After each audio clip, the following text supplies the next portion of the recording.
friends, and welcome back to It's Cocktail Time.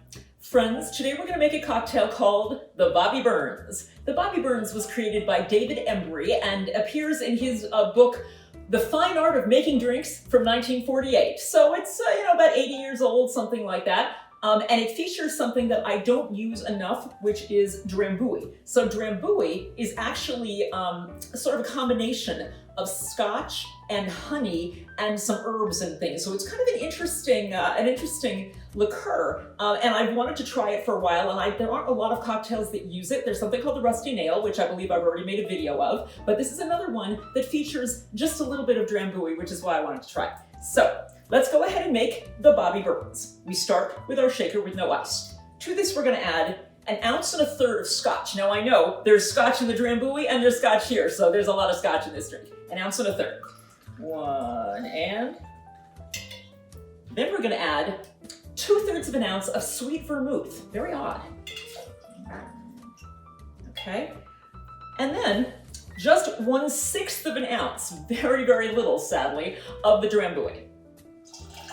Okay. Last, we're going to add 2 dashes of Peychauds bitters. Dashes are bigger than drops. All right, now we will add our ice.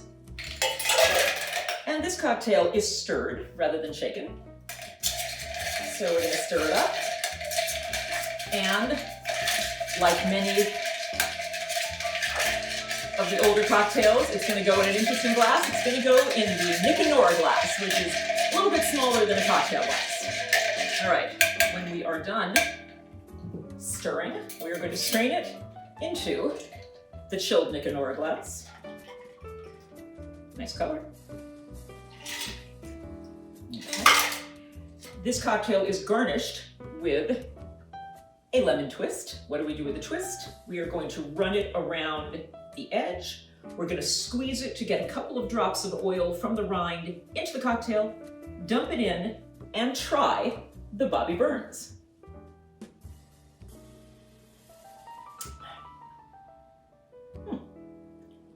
I didn't think I was going to like this, but it's not bad. Why is it not bad?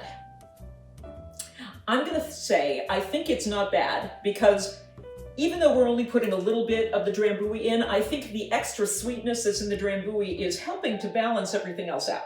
Scotch, if you're a Scotch drinker, you like it. If you're not a Scotch drinker, you just don't. As a base, as an alcoholic base for a cocktail, it's not one of my favorites. I don't love the sort of peatiness, the mossiness that is a good Scotch.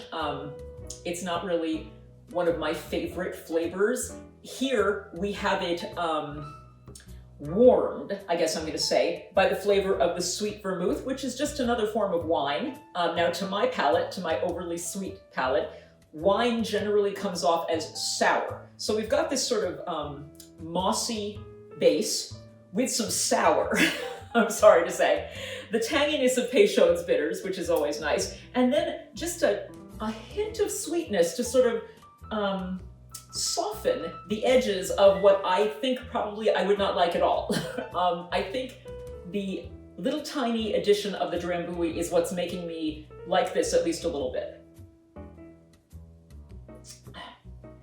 Yeah, I would not suggest ordering this drink anywhere or making it yourself if you are not a Scotch fan, because the flavor of the Scotch is, of course, predominant, but it is a little bit more palatable to those of us like me who are not that much into Scotch because of these other ingredients, in particular, I think because of the sweetness of the Drambuie.